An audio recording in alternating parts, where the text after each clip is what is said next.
Hi, everybody. Welcome to the Kimberly Cloud Show. I'm your host, Kimberly Cloud. Was having a little bit of technical difficulties, but it's okay. I'll fix it later. But pretty much, I have a wonderful guest for the show today. I'm going to have to say we're kind of like a little behind the scenes. We have less than 10 seconds before we go live on NBC. So I'm going to wait. Thank you and welcome to the Kimberly Cloud Show. I'm your host, Kimberly Cloud. I have a very, very special guest here for the show today. Can you go ahead and announce to the world who you are and where you're calling from? Hi, I am Kelly McLean, and I'm Canada. I don't know if people know Newfoundland and Labrador is where I'm from. So I'm actually visiting my daughter now in Labrador. So Labrador City is far away, but it's good. Great. Can you go ahead and thank you again for working with me? I was having so much trouble on TikTok, but can you go ahead and tell me a little bit about your past leading up into your present? Yeah, I'm 54 years old, and my past, I had a very sad trauma happened. The love of my life, I was 21, and I had to deal with his suicide. So Sorry to hear that. it was awful, but some out of bad things I've taken now that happening has is a passion of mine now to help others, mental health advocate. So I tell my story hoping that I can help others, and in my past I was very fortunate that at 40 I depression. I was clinically depressed, and I had a little girl, so that changed my whole world, and I had the strength to reach out for help. So I was blessed by being able to do. I was diagnosed with post traumatic stress recovery, post traumatic stress disorder, and I was very fortunate to go to Guelph, Ontario, to a program that's called post traumatic stress recovery. And in there, I learned so much. So I don't want to keep all that information to myself. So I really try to help others, and I feel talking is healing. And, you know, when you're talking about your hardships, hopefully I can bring hope to, even one person. Me telling my story is worth it. Well said. Take me on a journey when you found out that your spouse or significant other had committed suicide. Take me on that story path. That was I'm just trying to get my thoughts together. There was I didn't realize there was a depression in the background, and people who are depressed get really good at uh faking they're okay. I Like, agree. if that's the right word. So Yes. we were together, I had no idea. Um and no idea. So I went away, I was out of the house, and we had a little bit of an argument, which I don't know. So I went away, and when I came back, I had no warning signs, nothing.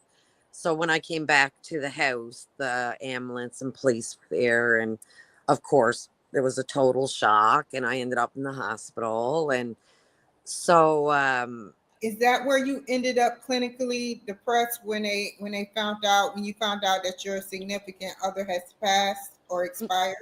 no, it was the start of it, and then I just kept continuing on being okay, or faking I was okay. And then there's a few other things, like in my past, that my um narcissists. I dealt with a lot of narcissists. I didn't even know what that word meant. So Can you over, define it? Can you define what narcissists mean in your world for the people that are watching? yeah, it's somebody that's very, I'm trying to think, is very selfish, and the whole world revolves around them. And they're very mean, and they very manipulative. Like, you don't recognize it until I got the help.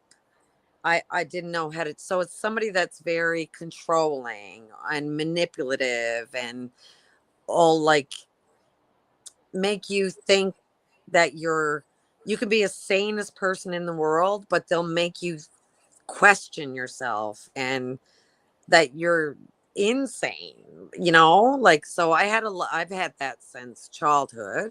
So it was the childhood, and then it was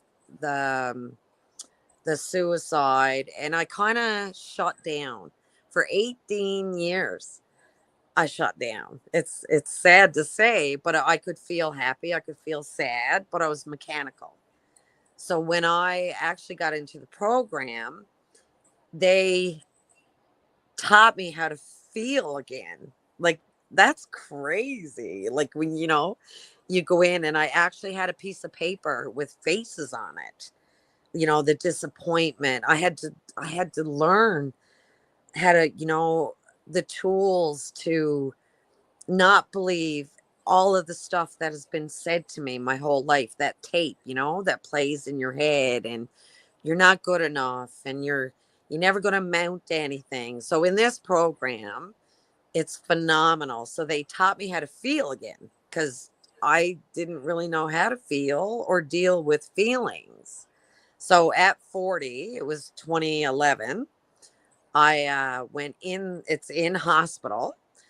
I call it a course, but it is hospital. I went in for 2 months, and they just taught me um, all of the trauma, how to deal with it and heal it. Right? It's because I don't know. I really feel bad. There's so many people out there that's so wounded, and they don't even realize it. So just a little bit of help. Like, there's so much help out there when you're strong enough to reach out for it.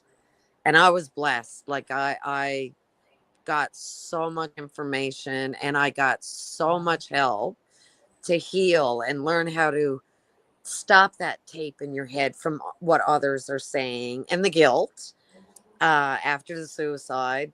Lot of guilt, but it wasn't mine to carry. They taught me that this would have happened regardless. Like, when people, but that's pain. That was his pain, and it was just unfortunate. So um I don't blame him. I blame society's box. Like, men, when they're growing up, men have to be tough, suck it up. You can't, but it's okay to not be okay. So I really, that that's what I've come to learn. I don't blame the people. I blame the judgment, and how easy it is for people to knock each other down, like, and you don't know what goes on in people's backgrounds. Everybody has a story, It, right? So it's beyond a disease the way society is brought up to either pick on somebody that is different, um, pick on a gay or a bisexual person, pick on anybody, racial or not. It's always, we always have been raised. It's embedded in our DNA now, it and is. all we have to do is take, like, re how can I say this? We need to actually undo what we've learned both physically and what we've been taught since childhood. And what is your thoughts on that, Kelly? I agree. Through a lot of stuff that I've done, I've learned, like, we learn what we live. Do you know what I mean? So because for me to heal, I had to actually go back to my childhood and dissect it. You know, what did I take from my mother and what did I take from my father? And is it actually my beliefs? Some is, some isn't. You know, so I've really had to, and I find there's people don't recognize, I've been very fortunate to recognize it, but it's cycles.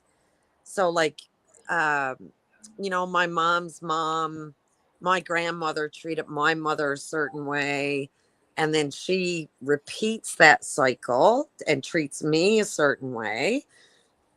And by dissecting all that, I learned to break that cycle. So I was very fortunate because I could have carried, and this is where I'm talking about the narcissistic, right?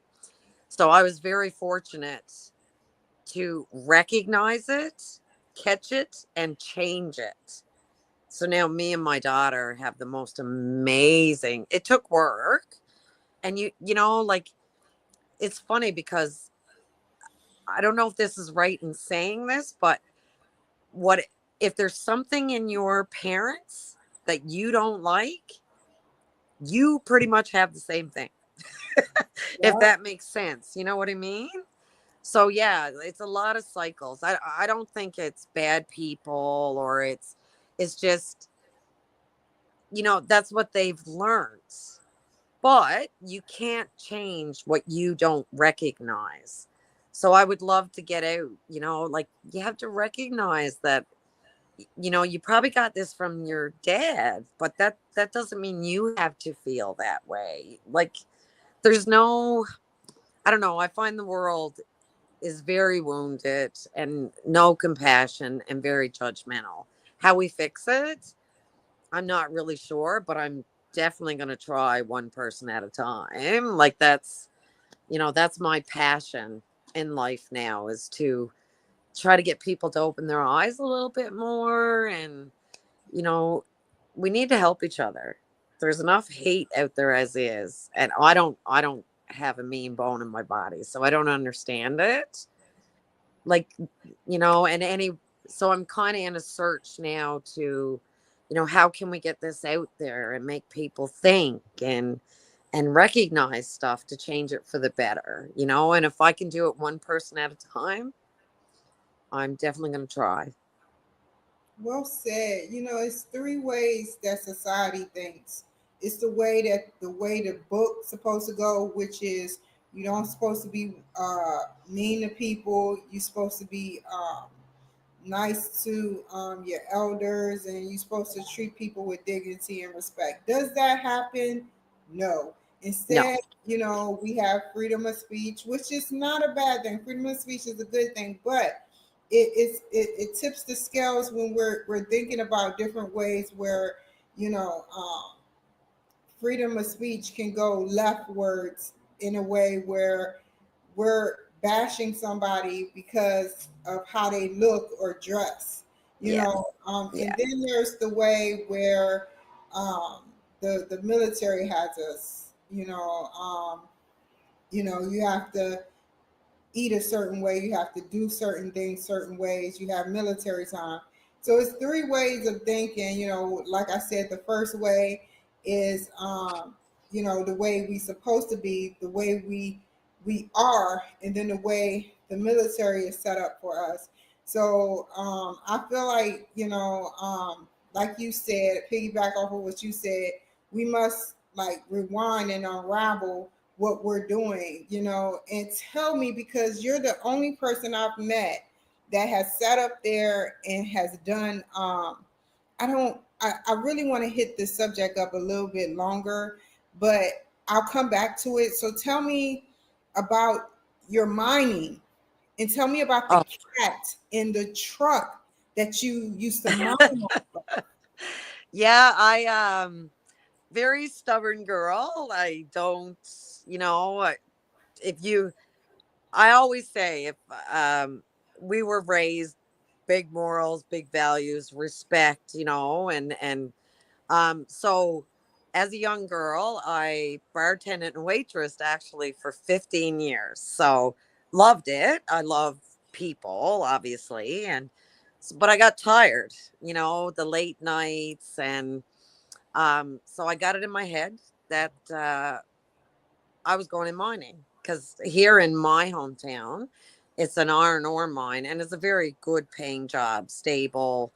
So I usually in mining, there's contract workers, that work in the mine. So this is a funny story. I actually uh, went over Monday to Friday and kept pick, like, saying, "Are you going to hire me? You're going to hire me." So I got hired, and I started in a weigh scale shack weighing in asphalt trucks, and then I worked my way up. So I got to drive a 785 haulage truck. So it's a smaller haulage truck. And I knew this was it. This is my chance. So I got every license I could get. And then I ended up on getting on 830 haulage truck, which is 450-ton truck in the mine here in my hometown, and loved it. So, and it's a great job, great security, medical, dental. And then I went through a divorce in my hometown, and in a small town, it's really tough to deal with sometimes. So I was like, uh, okay, I'm going to send my resume. I call it signs of the universe. If it's easy, it's meant to be. If it's not, then you got to think something else, right? So I put my resume out. I had a job anyways, so it wasn't a big deal. If I didn't get it, lo and behold, I went up for the interview, and this was in the oil sands up in Alberta. So I got the job, and now I drive one of the biggest haulage trucks in the world. So, and I have grader and rubber tire dozer, and so so I'm a heavy equipment operator in mining, right? Do you So, need but I love one? it. Do those trucks go in caves, or can you tell me a day of Kelly McLean? Yeah, Yes. so they're big trucks, and you walk up and get in your cab. And the way it works is you have shovels in areas, and then you have um crushers, they call it. So if I have iron ore on, I would drive it to the crusher. So you're driving around the mine, right? And then if I have waste on, there's dump areas. So you would bring it to the dump area. But everything in mining is big scale. Like the trucks are big, but the shovels are big. The equipment is big. So I was blessed to go that path in my career. And I love it. Like I love it, because I love showing the big haulage truck, and somebody is saying, "You drive that?" I still love it. It doesn't get old, right? So yeah, so I'm blessed, and I've been 8 years, 17 years in mining now. So another few, and hoping to retire. And then I want to really uh be a mental health advocate. Like I'm trying to, wherever I can get in there, to help people and tell my story. And tell me, before we move on from that, what type of because you drive the biggest truck in the world. How, like, did I ask you, did you need a special clearance for it? Nope, just driver's license. Pretty Wow. much. Yeah, and the drive. So like I said, I got on with the mine here. Sorry, in Labrador City, the iron ore mine, and they actually train you. But it does help to have background experience, like either on equipment or smaller haulage trucks, which is what I started out on. These little ones were 150 tons. So that was my basis. And then I applied, and then I got on, and I spent 8 years in my hometown in the mining. And then I learned like the grader and but I love it. Like I love it. What are So the it was pros good. and cons? What are the pros and cons of being on that truck? Uh um well, for me it's been all pros, but for some people the cons would be maybe a little bit boring, like cuz it's constant and you're driving the same area all the time. And you do have to be well rested and alert for sure. Like you don't want to be tired or but we're lucky that way. Like, you got to make sure that you get your rest. And it's shift work. So you do days and nights. The nights are tough, but it's like anything, you get used to it, right? But yeah, but not everybody, loves driving as such. So some people would get bored or probably doesn't like it but it was perfect for me. It was because you can, listen to music and you just have to make sure you're alert and well rested when you are driving the heavy equipment. So y'all basically go to a oil based site, or is it already there the trucks, and you go Yeah. from sector to sector drilling for oil? How does that work? No, for the oil sands, it's a camp based job. So I uh I like you fly. So there's two hubs: there's Calgary, Alberta, and Edmonton, Alberta. So we have our own plane. We go to the airport and we get on a plane and we actually fly into a camp setting. So Get out of here! Every honest day to for what? Yeah, and then you fly into this camp setting. So everybody has their little room, and we have uh your buffet, your eating area, and then we all congregate in this building, and then we drive out to the mine, and then we board whatever piece of equipment you're driving, either the trucks or. And it's funny now, the trucks up in the oil sands I work at is no more drivers. It's all autonomous. It's all computers. Well, what do the computers do? They drive the trucks. There's no physical people sitting in the seat anymore. It's Wow. pretty amazing, but still, we'll still drive the trucks if they get stuck or I don't know, something happens, their oil's low or so then we'll physically get up on these trucks and man them and then fix whatever the problem is and then they'll go back to autonomous. It's pretty interesting. I miss driving the trucks, but it's the way of the world now, right? Yeah, does that cut down cost of people working? You know, We're really fortunate in the mine that I'm in. They have not laid off people in years and years and years. So all it has done now is just puts us in a different job. You know what I mean? I'm not driving a truck per se, but now there's jobs called recovery. So you're the person, if there's something happening with one of these autonomous trucks, now you drive around in a pickup and you would go recover it. So it just makes the jobs different. You know what I mean?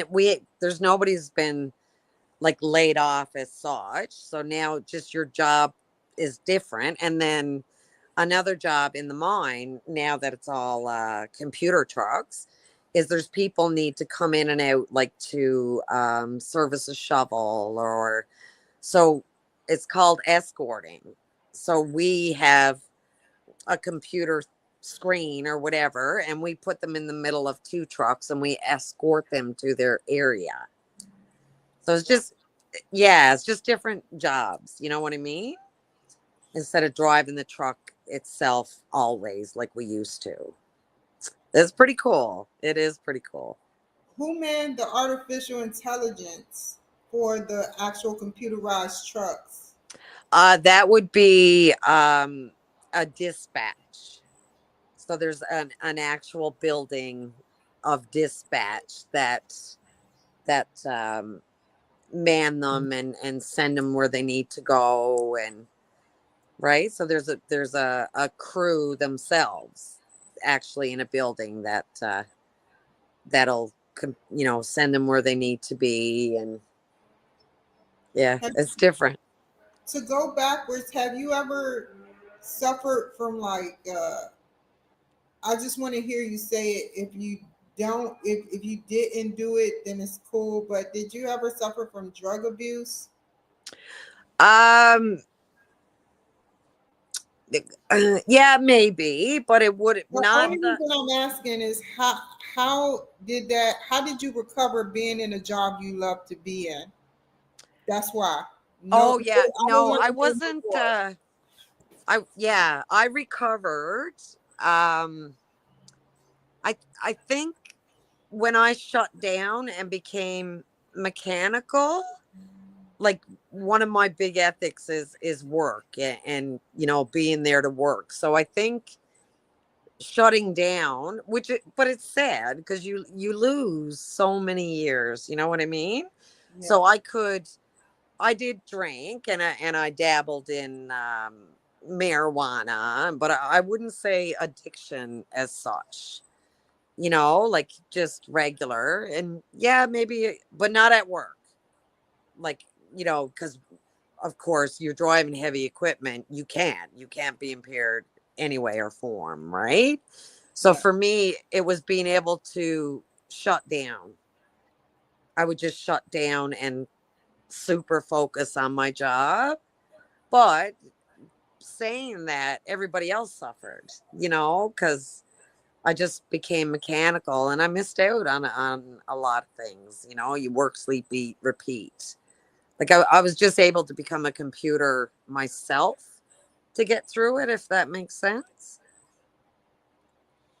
And tell me, like, when when you first realized that, like, how did your family cope with it? Uh, with Like, did they support you on your journey to writing cats? And then we're going to talk about moving on to what you want to write in your book. How did they support you and give you uplifting instead of anything negative? yeah, uh, my daughter was very, very supportive. That's kind of my family. Then we're not close knit, so there wasn't a lot of support family wise, but there was a lot of support for me in my community. Like people telling their stories, right? But my daughter was my biggest supporter, and was wanted me to get the help and do stuff. The other way, like that's where that stigma of society comes in. Like, you don't want to do that, you can't do that. And but yeah, I had some close knit mentors that really helped me, and my daughter was my biggest push to get right. And right, family not so much. There's a lot of, I don't know, how Stigma. carrying up stigma. Yeah, the family not so much. But I was so stubborn. I was just so stubborn, and that's what kept me on the trail. And I want it better for my girl, for my daughter. So that's what just give me that drive to push, push, push, push, right? And it took to when the depression kicked in at 40, um, I couldn't get out of bed, and my little girl was down the foot of the bed, and I don't know, something hit me, like she was down at the foot of the bed because I used to alarm the clock, and I would get up to give her her bath and her meals. And so this day, and I would sleep right up till it was time for her to come home after school. And this one time I slept in, and she was down the foot of my bed, and she was like, Mommy, I'm really worried about you. And whatever happened in that moment, I want it better. And it didn't matter what anybody said or anybody thought. I want it better for this little girl and myself. And then I reached out. Like, I reached out for help. I went up to the hospital and got on antidepressants and started my journey of mental health and counselors. And because I wanted something different. I want it better for my little girl. So that was my saving grace, we'll say, to keep me going. How did you because you became a counselor. Tell me a little bit about that, or about that. You don't have to, it don't have to be a little bit. Just tell me about it. Yeah, not a counselor as such, but it's really funny because um with the narcissism, and so every time I went to a female counselor, I would shut down. It wasn't working, right? And this lady who's amazing, she said to me, who was a mental health worker, she said to me, she said, Kelly, why are you coming to me? And I'm like, well, to get help. And she said, yeah, but you don't talk to me like there's something not right. Like, don't be afraid to tell me that it's not working between us, because, you know, I want you to get the help. So then she talked me into going to a male counselor. So lo and behold, went to a male counselor, and I felt comfortable, and I started to open up because you have to talk. Yeah. Oh, talking is healing. And so that was my start. So here in Labrador, they have social workers, they call them, and they do the best they can with what they have, right? Yeah. So that was the start of my journey. And then I got diagnosed with post traumatic stress disorder. Because, and that's another thing, trauma is trauma. You don't have to be military. You don't, trauma affects people. And, right? Like, I I agree. get it, I understand it, but PTSD just isn't for military. It's for the average person who's been through a lot of trauma too. So, then I actually had to go to Newfoundland to do an addiction program. Not that I was addicted, but it was to say that this Newfoundland based program didn't work for me to be eligible to go to Ontario. So, but I learned a lot. Like, with the counselors and psychologists there, it was beneficial, even though it was an addiction center. So then I got the blessing and got accepted to Homewood in Guelph, Ontario. It's post traumatic stress recovery.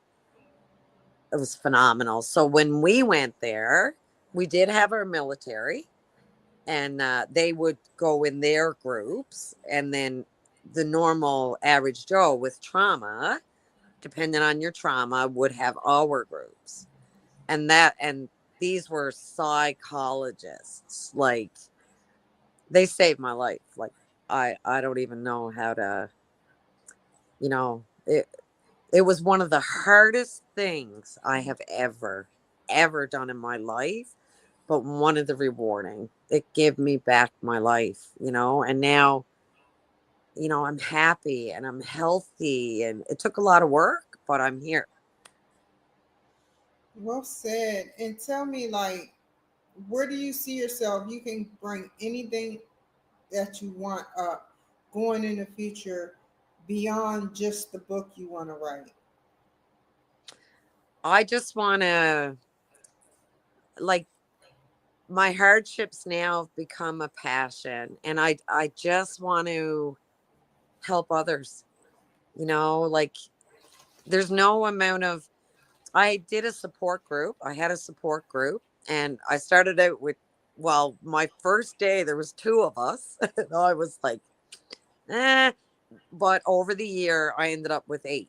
So, uh, one person came in and they were broken. I know broken, you know, and they were broken. So they kept coming, and we got them, you know, some support and some help. And a year later, to see this broken person happy and healthy, there's nobody could give me any amount of money for that experience. So that's where I want to go. You know, I want to help people. I want to, there's hope, and help people with their wounds so that they can be happy and healthy, and you know, try to soften the stigma. It's so easy to judge. There's a saying I learned, and I love it, and it says, those who understand, those who don't understand judge, those who understand don't judge. You know, so that's my purpose. Like, I've been very fortunate to have a great job, great money, but that's not my purpose. My purpose is, you know, I just want to help others and try to soften that stigma, you know, make people a little bit more compassionate. I know it's in them. They just don't recognize where that judgment and that stigma is coming from. Maybe educate a little bit more. How does Kelly in the future, how will Kelly in the future cope with her mental health? Because it's a forever battle. It's a long-term battle. I It have is. it, a lot of other people have it. So how do you, what is your plan for coping in case you have a slip up? Because we all do. I have tools. So in this program, there's tools that we learn. So uh I really, because I hated meditation. Like, but it's not what people think it is. Like, so they taught us like this. For me, meditation is like, but it's so not, you know, it's we were taught that when I wake up in the morning, I check in with my feelings, you know, like, am I sad? Am I happy? Am I upset? Like, so I check in with me, and that will uh make how my day goes, right? So I work on me, and so I always check in with me. If I'm sad, then I'm going to go where I love animals. So I'm going to find something that's going to take me into animals, or something more positive, you know, like, and I do that now. It became, you do it so often in this program, it becomes natural. You know, if I'm happy, then I'm going to go try to make other people happy, or go find people that are happy, and because your surroundings makes a huge difference. So media, you like, you let all that negative toxic in. I've learned um to not like, I always check in with me, and I do what I need to do to stay healthy and happy. I don't always get it right, but you know, like, the more you use these tools, the better you get at it. And I won't let anybody bring me down. I'll walk away, or I will change my environment, you know? So, yeah, because I've been there. I've been broken. I've been down, and I've done so much work. I won't allow it anymore. So, you know, it's things that you like. And another tool we used is, you know, things that you love. You put it on a Bristol board, pictures. You know, there's times that I can feel that I'm slipping a little bit. I'll take up my Bristol board, and I'll put pictures up, like, of animals, and where I see myself in the future, you know, like mental health advocate and that kind of things. Like, It seems trivial, but it's so important, right? So I stay on top of it. I don't let I check in with me in the mornings, and I do what I need to do to stay healthy and happy. In Canada, what's the best medications or herbal supplements and or like things you take to help keep you healthy and mentally aware and healthy? Um I I have a good one for it's funny because I just got off my antidepressant medication after 11 years. So, Congratulations. Yes. you betcha. It's awesome. So, but this is a story I want to get out there. So, I had a psychiatrist do meds, right? Mhm. And and like people, it's not for everybody, and it doesn't have to be a full-time thing. But sometimes at the time, this because after the suicide, I had to, like, for the depression, right? And I'll never forget it. My psychiatrist said, he said, "Oh, you people make me so mad." And I was like, "Excuse me?" Right? And he's like, "If I told you you had a heart condition, you would take a pill, right?" And I was like, "Yeah." He said, "Okay, if I told you you had diabetes and you had to take this medication, you would take it." And I was like, "Yeah." And he goes, "So I am mad." Like, he got mad, but he made me think, right? So he said, "I am telling you right now, your you have a chemical imbalance in your brain and you need to take this medication." He said, "So if you want to listen to everybody else and stay miserable, then go ahead." And I was like, okay. So when I walked away, I thought about it and I'm like, oh my God, he's so right. So I took it. So for me, it was Effexor. Uh, Sure. Great medication. and I was on 300 milligrams for a very long time. Okay. And as I healed and got better, you know, I came down to 150, and I was just I'm in a really good place. So I was like, I'm gonna try to give them up. So I went to my doctor and did it the right way, and I'm off them, and I feel fantastic. So they did what they needed to do at the time. So, like, because I get really upset when people are like, "Oh, you know, you shouldn't be taking this and that." But yeah, sometimes, and I've even done research because in my work, we on the haulage trucks, we have a pink dump body, it's called, like the back of the truck, the box, right? And a blue. So when it came to my first job, one was breast cancer and the other one was prostate cancer. So it came to the oil sands that I work at, and one was mental health. So that became my baby, you know. So I did my speech, and yeah, so I was really fortunate to do a speech on mental health and get to drive this truck, the first drive ever out in the mine. So we got to cut the ribbon, and yeah, like, but you do what's best for you. And there is tools. There's lots of tools out there, and use them the same as like you brush your teeth every day, right? So, and the more you do it, the easier it gets. So I just I know when I wake up in the morning, if I'm happy, that's great. I try to go find others and make them happy. But if I'm sad, then okay, maybe I need to do something different today. I need to go for a walk in the nature, because nature and animals are my pick me up, and and I will.